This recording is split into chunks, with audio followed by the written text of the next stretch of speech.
This is Al Brooks, and this is my price action trading course. The current module is about actual risk.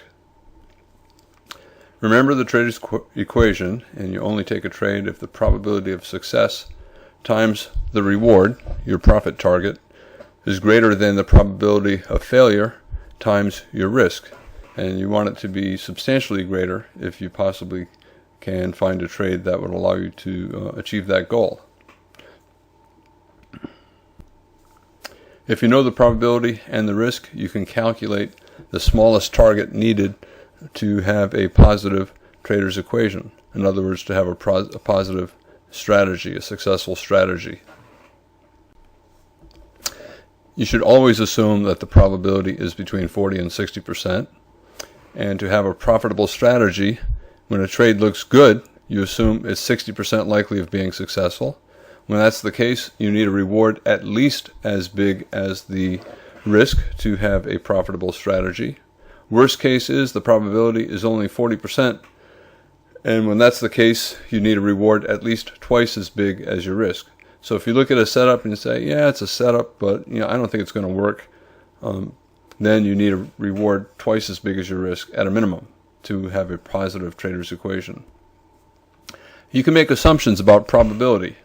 The setup is either clearly good, you look at it and you say, yeah, I think this is a good trade. When that's the case, assume you have a 60% chance of profit. If you look at it instead and say, yeah, I don't know, it might work, I think it's okay, but I'm not sure, then assume probability is 50%.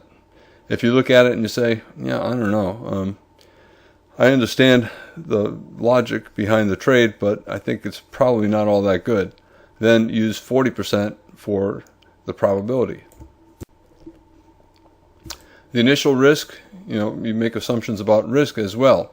The initial risk, most of the time, if you're buying, you'll place your protective stop below the signal bar, and that is your risk from one tick above the bar where you entered and one tick below the bar to where your protective stop is. If you're shorting, most of the time you'll use the high of the signal bar as your protective stop, and so your initial risk is 2 ticks greater than the height of the signal bar. Your stop is 1 tick above, you enter 1 tick below. Once the trade starts to go your way, you can adjust your stop and determine what your actual risk was. So after the trade starts to go your way, just count the number of ticks you would have needed for your stop to not have been stopped out. This is your actual risk.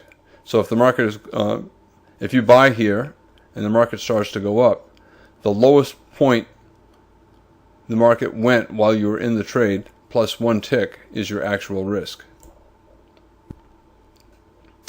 And what's the smallest reward for a good trade? If you know the probability and the risk, you can calculate what that reward has to be. It's the smallest reward needed to have a positive trader's equation. You still have to go for a target that's at least as big as your new smaller risk, no matter how positive no matter how certain you are that the trade will work. You can take profits at your minimum target. When in doubt, you always take profits at 2 times actual risk, and this results in a positive equation. It is also, therefore, a reasonable minimum reward. So when you're not sure where to take profits, go for 2 times your actual risk. That's a reasonable minimum. You should always go for a target that is at least as big as the new smaller risk, your actual risk. And another rational minimum that you have to consider is maybe 1 point in the E-mini or 10 ticks in a stock. You don't want to go for targets less than that because commissions become a problem, slippage and execution issues become a problem. For example, let's say you went for a 2-tick scalp in the E-mini. If the commission is $5 for a round turn trade, then each winner is $25 minus the $5 commission, so you net $20. Each loser, you lose $25 plus you pay the $5 commission, so it costs you $30. And that's assuming you execute everything perfectly, don't make any mistakes in your decisions, in other words, taking bad trades, and you don't have any slippage. So if you take 10 trades and you win 60% of the time, You'll win $20 60% of the time and have $120 profit. You'll lose 4 trades times $30 and you'll lose $120. So after 10 trades, winning 60% of the time, you won't have any profit. And that's being 60% right. And therefore, if you're going for 2 ticks profit, you have to be right 80 to 90% of the time to make a living. And that's simply unrealistic. You need a positive trader's equation if you're going to make a living doing this.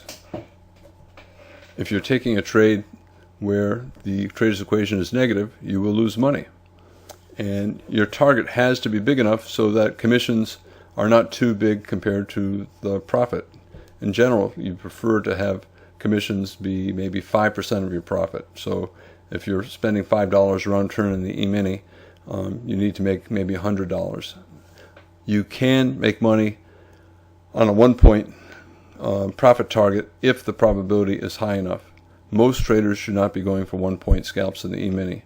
They should be going for 2-point scalps at a minimum. When 2 times the initial risk is too big, this is common in trading ranges. Then you have to reduce the target to 2 times the actual risk. So instead of using the initial risk, take a look at the actual risk and change your target. And if the probability is high enough, you can even exit at 1 times the actual risk.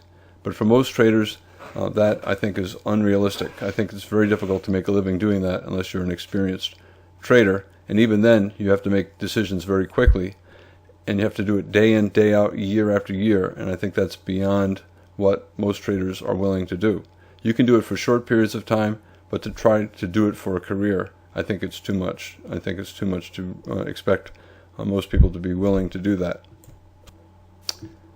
Let's go through an example in the E-mini.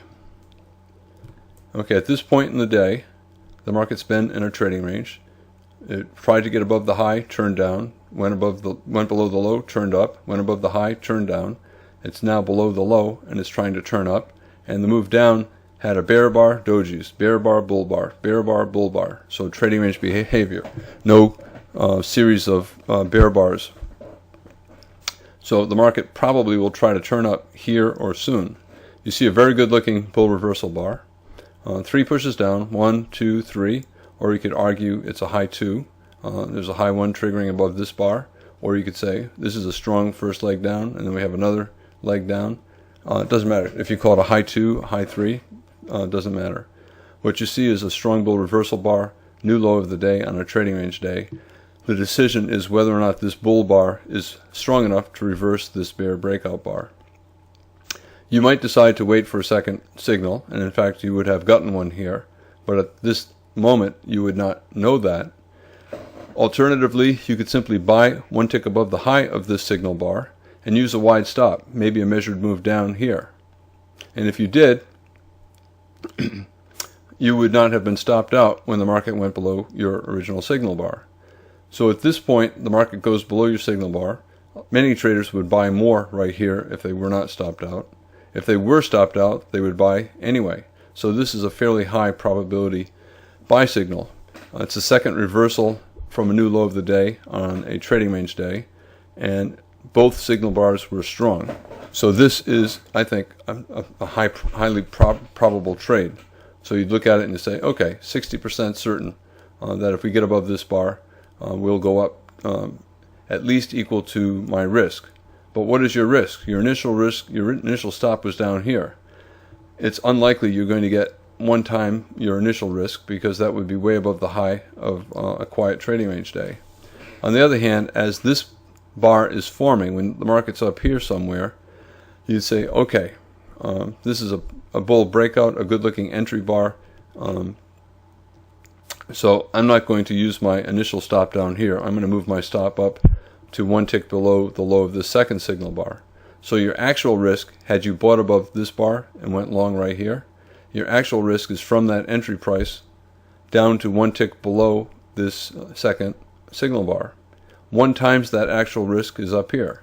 Remember, when you looked at the trade, the second entry, at this point you said, yeah, I think it's a good trade. I think it's probably going to work. even though you entered over here and not over here. At this point, there's a 60% chance that the market will go up probably 1 times the risk of an entry above this bar, maybe 1.1 times the risk of an entry above this bar. So you could take a measured move up. Let's use your original entry right here. And now you know your actual risk was right here. 1 times that level is right here.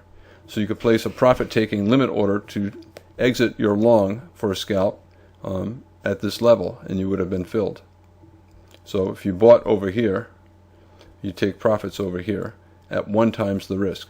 Most traders should not be going for 1 time the risk, but this is, I think, a high probability trade, especially when it turned up the second time.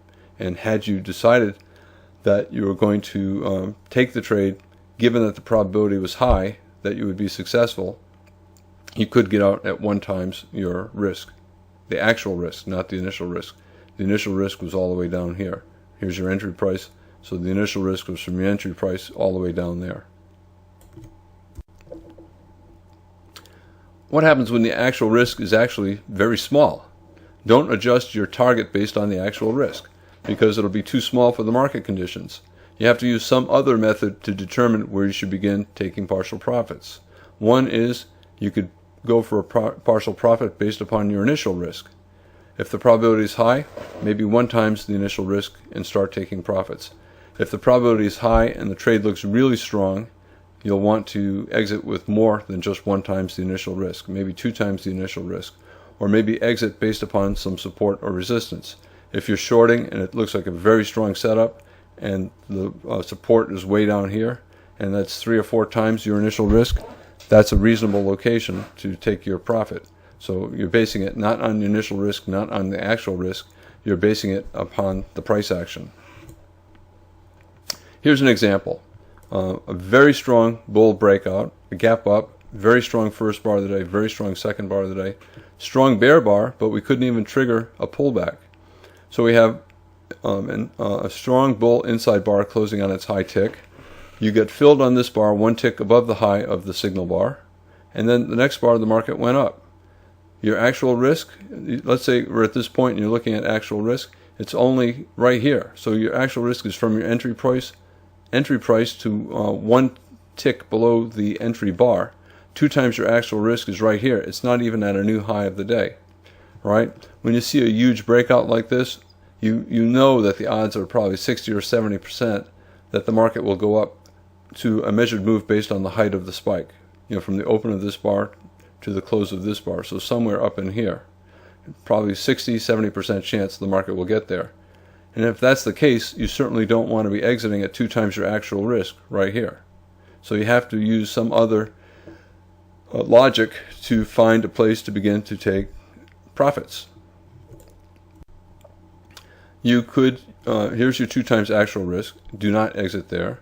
But if you use the body, the open of the first bar of the spike to the close of the second bar of the spike, you can come up with a projection up here and take half off, for example, at 1 times that height of the spike. When the market is racing up like this, you might decide, well, it's racing, I'm going to let it run. I'll wait until I see any kind of a reversal. You could look at this and say, okay, we've had 3 pushes up here. Yes, it's not a wedge that is worth shorting. The market is almost certainly going higher, but it may pull back fairly deeply. It may pull back all the way down here, and I don't want it to come back that far. I don't want to give back that much profit. So I'll take half off either on the close of this strong bear reversal bar or right below its low. And you'll end up with a profit target that's much greater than your actual risk, and that certainly makes sense. You could say your initial risk was below the low of the bull spike, and you could have used a measured move based on your initial risk, which would be slightly more than this red line, somewhere up in here. That's okay. The key thing is don't base it on your actual risk. If your initial risk was below the signal bar, 2 times that risk is still too small, and I think that would not be a good location for an exit. That probably would have been right up here. So if you put your initial stop here, your signal's here, 2 times your initial target was right here, and you can see some profit taking took place. The market went sideways. But after this bull spike, I personally would like to go for a much bigger target. What happens when the actual risk is actually very small? Don't adjust your target based on the actual risk, because it'll be too small for the market conditions. You have to use some other method to determine where you should begin taking partial profits. One is you could go for a partial profit based upon your initial risk. If the probability is high, maybe 1 times the initial risk and start taking profits. If the probability is high and the trade looks really strong, you'll want to exit with more than just 1 times the initial risk, maybe 2 times the initial risk, or maybe exit based upon some support or resistance. If you're shorting and it looks like a very strong setup and the support is way down here, and that's 3 or 4 times your initial risk, that's a reasonable location to take your profit. So you're basing it not on the initial risk, not on the actual risk, you're basing it upon the price action. Here's another example where the actual risk is small, but instead of in a breakout, this is in a reversal. The market's trying to put in a bottom, a trending trading range day, an upper range, a lower range. You can argue final flag here, possible final flag here. In any case, you have a small bull signal bar for your setup. And if you bought 1 tick above the high of this signal bar, your initial stop might be below its low. 2 times your initial risk would have been right around here or so, and that's probably still too small a profit target given the way this market looks. The market probably will try to test one of these highs, maybe the low of the upper trading range.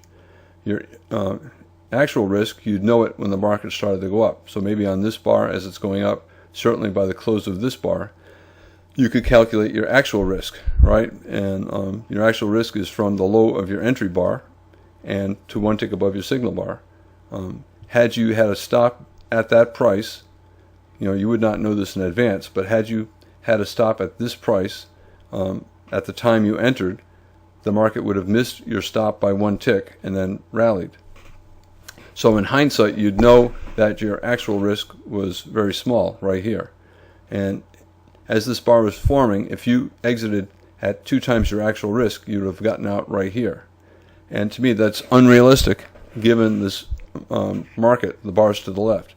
The market probably is going to rally to the top of this lower range at a minimum, the bottom of the upper range. It may break into the upper range again. So you cannot use your actual risk as the basis for taking partial profits. Even your initial risk, I think, is too small because the signal bar is so tiny. So you should use some other method to determine where you should take profits. One would be to start selling at obvious resistance areas, at these swing highs. You can see some traders did that. That's what caused this tail. So they placed limit orders to sell maybe at this high and that high. And when the market got there, those bulls took partial profits, maybe half off, and that caused this pullback. Also, they may have taken profits at the moving average or above the moving average, and that could have caused this pullback. So bottom line, when the initial risk or the actual risk are too small, you should not use them to determine where to take profits. Instead of going for 2 times your risk, actual or initial, use something else like resistance above. Sometimes you'll have very strong trends, let's say a strong bull trend, and you'll see a high 1 setup, but there'll be something that's not right about the setup. Maybe there was a 1 bar final flag before. Maybe the signal bar is a small doji bar, and you wonder if the market is starting to form a tight trading range. The same is true in a bear trend. Sometimes you'll see a low 1 in a strong bear trend, and it sometimes doesn't look quite good enough. So in a bull trend, sometimes there's a weak high 1 buy setup, and a strong bear trend, sometimes there's a weak low 1 sell setup. When that's the case, you can sometimes use your actual risk to set a profit target. If the setup is not really clear, set your target at 2 times the actual risk. You remember, you're thinking it's a weak setup and the market might be transitioning into a trading range or a tight trading range. So you're going to be quick to take profits if it does not resume another breakout. Here's an example of a strong bull trend and a strong high 1 buy setup. This is the example I showed a few minutes ago. Extremely strong bull breakout. Here's a high 1 buy. I would not be quick to take profits. I would assume that this is going to run, so I would swing most of that. The market is still breaking out and still very strong. and II, 2 bear bars. But to me, I would not be scalping for 1 point. I would let this go and see where it goes. And even if it pulled back, I would let it pull back and rely on a stop, maybe below this bull bar, the most recent big bull bar, or the most recent higher low, which probably would be that. And I would let that go. Here, it's not nearly as strong. We have a very strong bull spike, but it's the third push up, and we have bars that are getting bigger and suddenly a very big bar. This could be a buy climax and the start of a trading range or a pullback. So this is a weaker high one buy setup. I think you can still buy it, but management is tricky, and I probably would try to go for 2 times actual risk. So actual risk might be 1 tick below the signal bar, 1 tick above, and then 2 times that would be right around here. And it looks like a lot of traders did exactly that. When you have a strong bull trend but a weak high one buy setup, life becomes much more difficult. You have to decide what to do.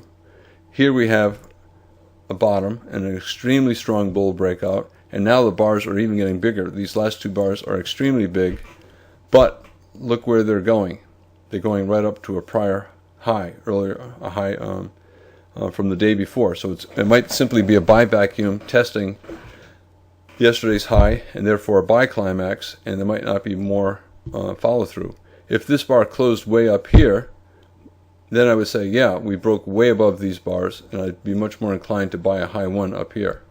But when the market just races up here and goes a tick or 2 above a resistance level, and then has a tail, and then the next bar is a doji bar, a small doji bar, to me, yes, it's a high one, but it could be simply a buy climax that's testing resistance. This could simply be a buy vacuum getting sucked up to resistance, and then profit takers will come in. So to me, this is a weak high one buy, and it's tricky to manage it. Can you buy it? Absolutely, you can buy it. But if you buy that, you initially have to rely on a swing stop, maybe below the low of the 2 bar spike.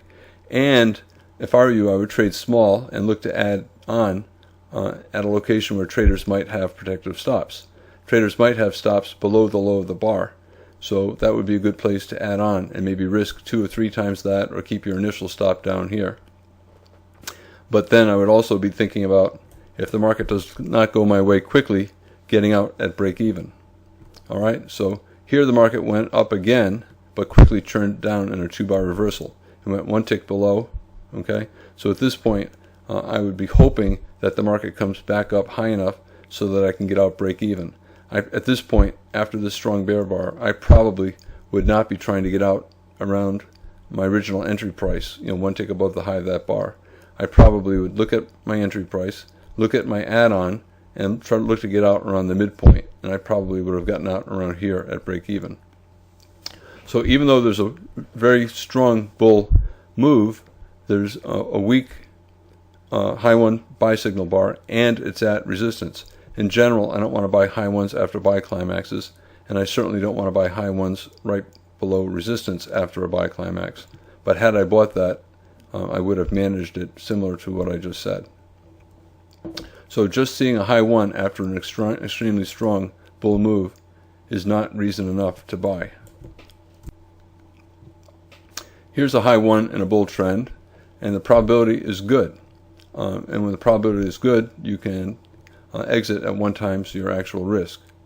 You might call, let's say you bought above this bar, right? It's a high one, a bull trend, no obvious resistance to the left. There might be some measured move targets up there, but I don't see any really strong obvious resistance like a trend line or a trend channel line. So to me, that's a reasonable high one buy. The market triggered, but immediately reversed down. And if you bought it, you could manage it like the prior trade. Keep an initial stop below the big 2 bar bull spike, and then see what happens. Okay, at this point, the market probably didn't fall low enough for you to buy more. This is a 15-minute spider chart, by the way. Just to mention that you can use price action on any kind of a chart, any time frame.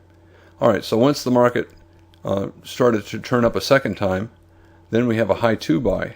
Right, you bought the high 1, but now it's triggering a high 2, and that in a bull trend, that's a higher probability bet. There's a double bottom. This doji bottom, it went up and then down again.